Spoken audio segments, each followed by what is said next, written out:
નમસ્કાર મિત્રો આજની વિડીયોમાં વાત થશે ભારત અને ઇંગ્લેન્ડ વચ્ચે આજે પહેલી વન ડે ઇન્ટરનેશનલ મેચનું આયોજન। ત્યારે આગળ વાત થશે પોલ ડાયરી એક્ઝિટ પોલ પ્રચંડ બહુમત જોવા મળ્યો છે।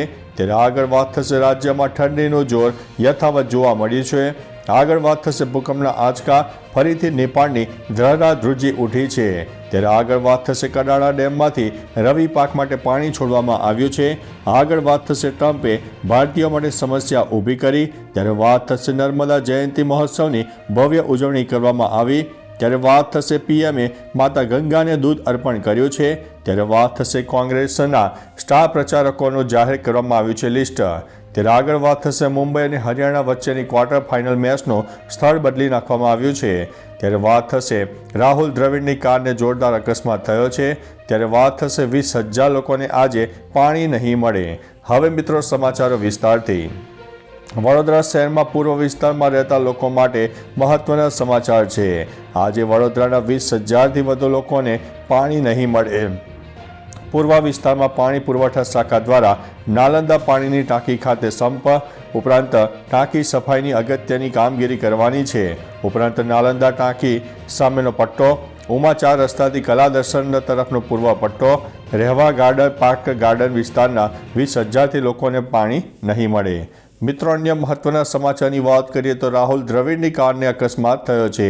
ભારતીય ક્રિકેટ ટીમના ભૂતપૂર્વ કેપ્ટન અને ટીમના પૂર્વ મુખ્ય કોચ રાહુલ દ્રવિડને મંગળવારે સાંજે બેંગ્લોરમાં માર્ગ અકસ્માતનો ભોગ બન્યા છે।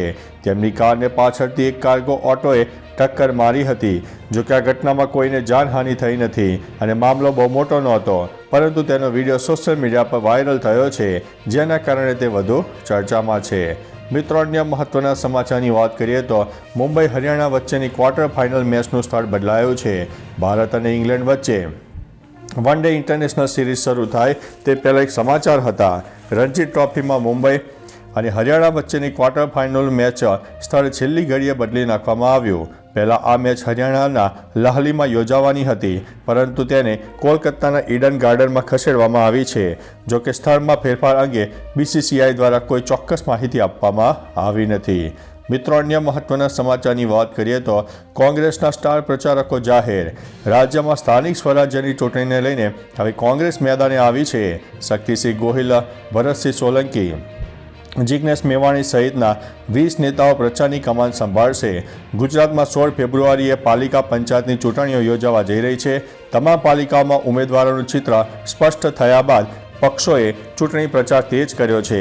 ગુજરાત કોંગ્રેસે તેના 20 સ્ટાર પ્રચારકોની યાદી પણ જાહેર કરી છે। મિત્રો અન્ય મહત્વના સમાચારની વાત કરીએ તો પીએમએ માતા ગંગાને દૂધ અર્પણ કર્યું છે।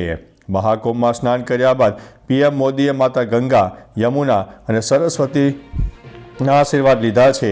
માઘ માસના શુક્લ પક્ષની અષ્ટમીના દિવસે સંગમમાં ડૂબકી માર્યા બાદ મોદીએ ગંગા પૂજા કરી હતી। દરમિયાન તેમણે માતા ગંગાને દૂધ અર્પણ કર્યું હતું, પછી માતાને ચુંદડી ચઢાવી હતી। આ પીએમ મોદીએ ભક્તિભાવથી વૈદિક શ્લોકો વચ્ચે મા ગંગાની પૂજા કરી હતી। મિત્રો અન્ય મહત્વના સમાચારની વાત કરીએ તો નર્મદા જયંતિ મહોત્સવની ભવ્ય ઉજવણી।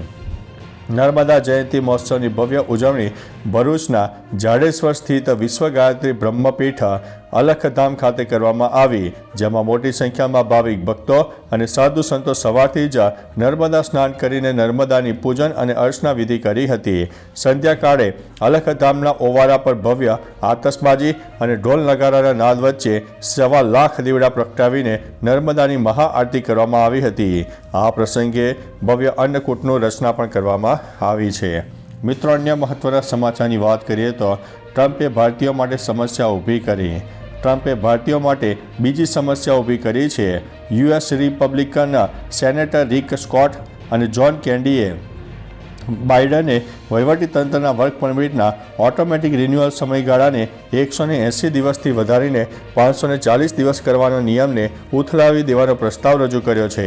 આ ફેરફારનો હેતુ એવા વિઝાધારકોને રાહત આપવાનો હતો જેઓ તેમની વર્ક પરમિટની નવીનીકરણ પ્રક્રિયા દરમિયાન યુએસમાં કાયદેસર રીતે કામ કરવાનું ચાલુ રાખે છે। મિત્રો અન્ય મહત્વના સમાચારની વાત કરીએ તો કડાણા ડેમમાંથી રવિ પાક માટે પાણી છોડાયું। રવિ પાકની સિંચાઈ માટે કડાણા ડેમમાંથી 150 ક્યુસેક પાણી છોડવામાં આવ્યું। આ પાણી કડાણા ડાબા કાંઠા કેનાલમાં છોડવામાં આવી રહ્યું છે।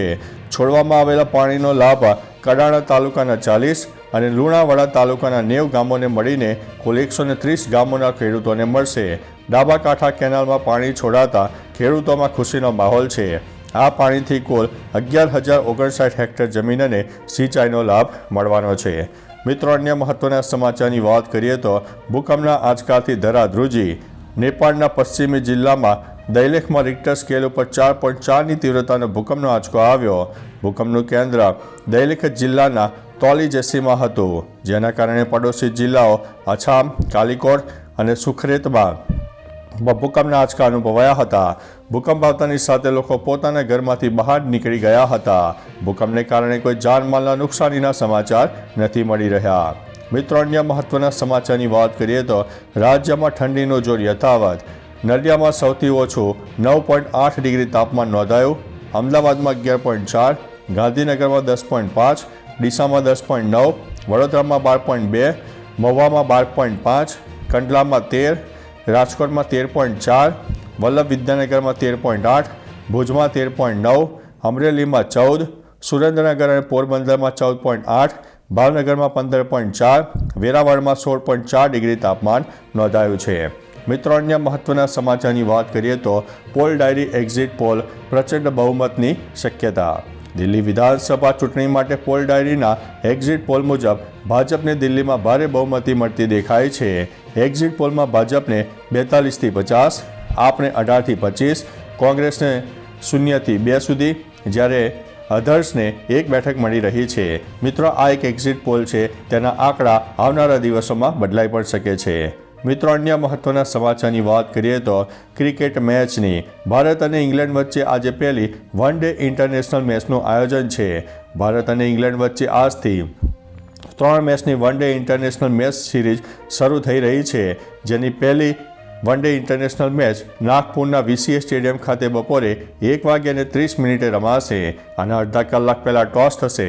ભારત અને ઇંગ્લેન્ડ વચ્ચે વન ડે ઇન્ટરનેશનલ ફોર્મેટમાં કુલ 107 વન ડે ઇન્ટરનેશનલ મેચ રમાઈ છે, જેમાં ટીમ ઇન્ડિયાએ 58 મેચ જીતી છે, જ્યારે ઇંગ્લેન્ડે 44 મેચ જીતી છે. 2 મેચ ટાઈ રહી છે અને 3 મેચનું કોઈ પરિણામ આવ્યું નથી. તો ચાલો મિત્રો, ફરીથી દેશ અને દુનિયાના સુપરફાસ્ટ સમાચાર લઈને મળતા રહીશો.